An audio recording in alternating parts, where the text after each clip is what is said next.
कान खोल के सुन ले। एक सेकंड, अरे ऐसी की कैसी, ऐसी की कैसी।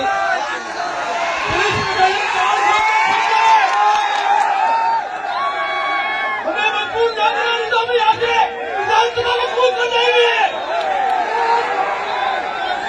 हमें मजबूर ना करे, तो मुख्यमंत्री के घर में घुस जाएंगे।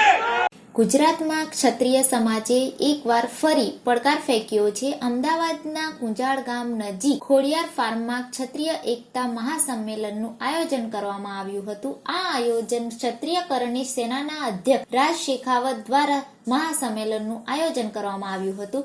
મહાસંમેલનમાં મોટા ભાગના બધા ક્ષત્રિય આગેવાનો હાજરી આપી હતી। આ આગેવાનો વચ્ચે કાર્યક્રમ શરૂ થયો હતો ત્યારે રાજ શેખાવત ભાષણ આપતા આપતા અચાનક ભડકી ગયા હતા।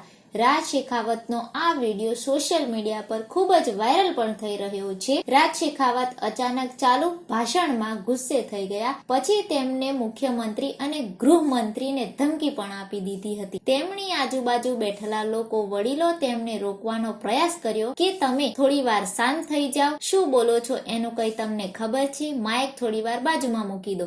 પણ ગુસ્સે થઈ ભાષણ આપતા રાજ શેખાવત મંચ પરથી એવું કહ્યું કે પોલીસ પ્રશાસન કાન ખોલીને સાંભળી લો, અમને હેરાન નહીં કરો, નહીં તો અહીંથી વિધાનસભા તરફ કૂચ કરી દઈશું, સાથે મુખ્યમંત્રી અને ગૃહમંત્રીના ઘરમાં ઘૂસી જઈશું। कान खोल के सुन ले।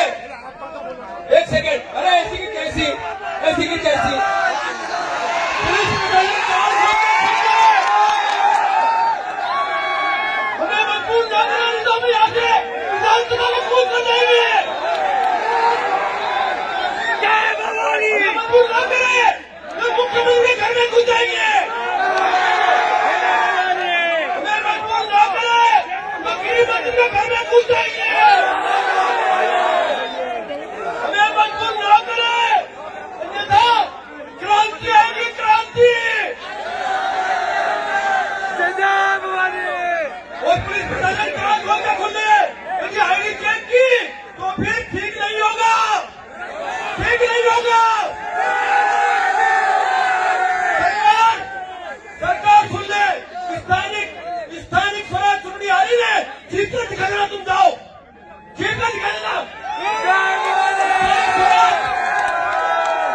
क्षत्रियों को एक मिनट से रोक रहे हो तुम, क्षत्रिय एक मिनट से, एक सर मारा, एक से खोटू से